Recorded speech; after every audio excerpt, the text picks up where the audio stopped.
Alrighty, so it's been 3 years since my last knife collection video, and be surprised it's probably half of what it was, I don't know, approximately 6 months ago, 7 months ago.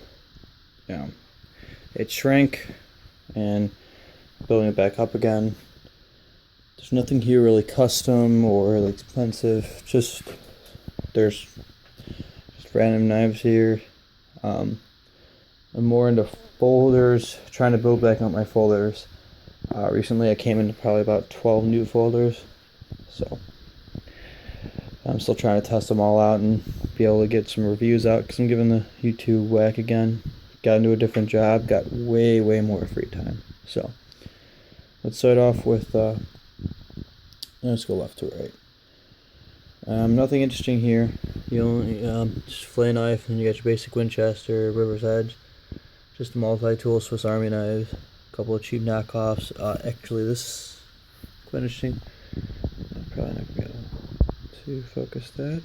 It's a Victorinox. I got this for $3 at an estate sale. Victorinox Swiss card. Probably sent in my last video. There's some cool knives here. These are all from my grandfather and or my great-grandmother. This is a super automatic. If anybody knows anything about that knife, please contact me. It is completely broken and needs to be repaired, and I would like to get it back in working order.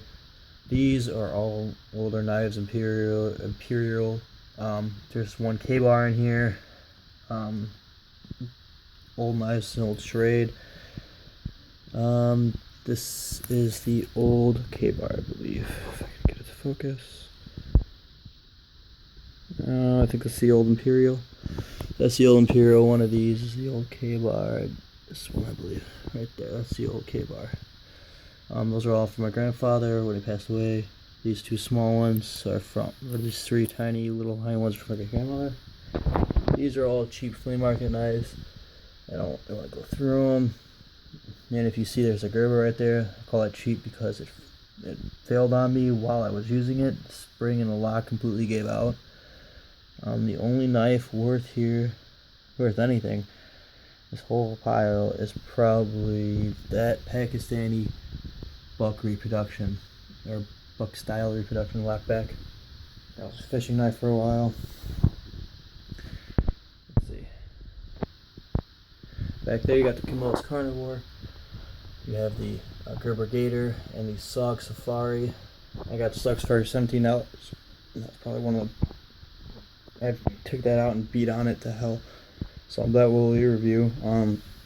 The Gerber Gator, not really that impressed with. And the Camillus Carnivore, kind of impressed with. I love the handle. Ergonomics is great. I've dug campfires pits with it, and I've chopped up processed wood, batoned with it, dented the hell out of it, and beat it.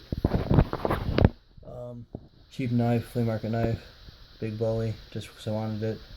Cheap, I had that one for so long. Cheap little M-Tech, put that through hell. This is an Ontario Spec Plus. I keep that by my bedside. It's more of a tactical knife. This is on my attack vest. It's called a Black Label. I really tested this knife out. It's pretty much just on my attack vest for whenever I need my attack vest and my full gear. Black tactical. Or Black Label tactical nut blades. 154 BL, Stone Cold China. Don't know how well the edge retention is, but it's in my bug out vest. SOG Seal Pup. So probably will be testing it out. If I don't like it, I'm probably gonna swap it out. Just cheap multi tools. Not really worth shit. So all these are cheap. Buck 119 special. This is my hunting knife. Pheasant hunt. I'm a deer hunt this year. These are my deer hunting knives. These buck, I don't know the specific model. They're just deer. Skinning knife and then tie the knife. Gerber. I think it's Camp Rock or Big Camp. I don't remember the actual model. I've taken it out and done some small bushcrafting with it. It's okay. Bear Grylls. Took both of these out, tested them. They work okay. Just not a fan, especially the folder. It's so tight. It's hard to get out. I know they're not made to fling out, but I mean, really, you're busy, holding, you want to sharpen a stick or something, you hold it in one hand, really press that thing out, and I've tried to loosen it up. It's just, the ergonomics, just not my kind of knife. Up here, just some decoration knives. Nothing really worth mentioning except for this guy. First trench knife. Got a copy of it. It's really cool. By the end of the video, I'll show you other trench knives that are kind of crappy, but there's a couple bayonets that are really cool. These are made by me. The first one, I just put a handle on. I put a small little tiny handle on it. Second one, I was just that's just me messing around with an angle grinder and see what I can get up with. The two next knives I did not make. The railroad spike knife there was forged by me, and this was probably made, I don't know, a while ago, years ago. All the other knives that I've forged out or sold or given away, so I only have my first knife that I actually made. The first knife I actually ever made. That's from Brazil Kitchen Knife. Just felt like getting it. This, I forgot the name of it, but it's a unique knife. It's older. I can't actually read the name. I can't remember the name of it, or you guys can read it.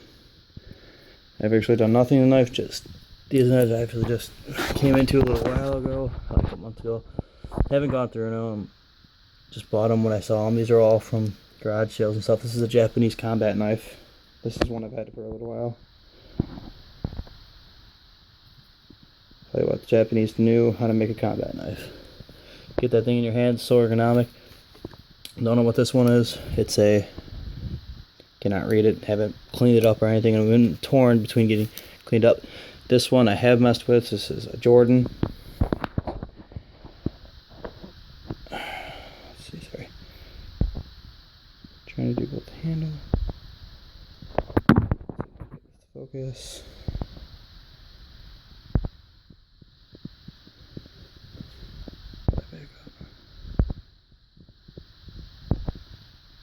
No, I don't know if it's going to focus on.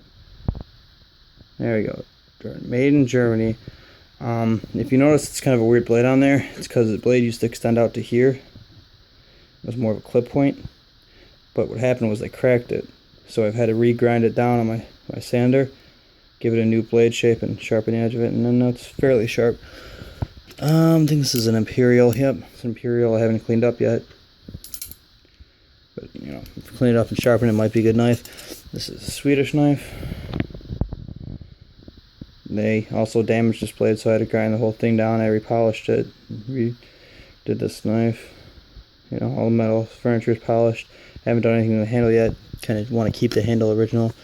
I think this is, I don't know if this is something cheap that I picked up probably. This is an emergency bug out box. And now it's a folders. It's probably my favorite part of the collection. There are some folders not here, and I'll mention them as I come along. The first two are just some that I don't really use. Extreme Ops, Smith & Wesson Border Guard. It's probably one of the first. It was the first knife when I was 17 to restart the collection, so that one means a lot to me. Tac Force Karambit, M-Tech, little stiletto type knife. Some folder my buddy gave me, a little, reminds me of like a Ruko. Looks, I like the handle.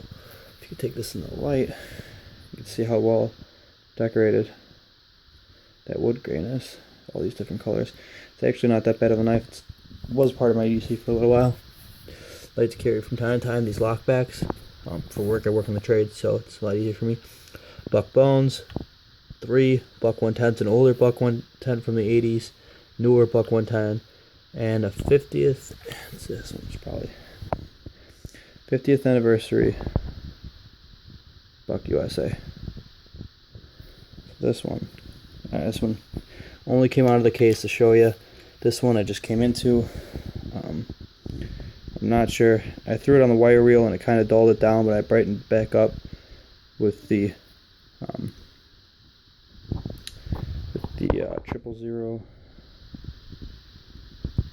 With the 000 steel wool. The blade is fairly messed up. It's all scratched up. But this is a Buck 500, and this knife is just beautiful. I think I'm going to actually dull down and repolish up all of these. The polishing compound and try more on the blade. Try to get that blade as best as I can because this knife is just absolutely beautiful. This also stays in the case. I just came into this knife recently. And this is a Buck Model 380. I had no clue what model this is. I've had this knife for so long. Couldn't even tell you how long I've had it. Probably 5-6 years. Just carry out in the hunting field with me. Just a little knife for trimming stuff. This is a Camillus. I think it's called the Beast. And this knife is exactly how the name describes it, is a beast. I'm not sure on the steel on this one. It's a VG10 steel. Got the Micarta G10 handles. Can't remember which one.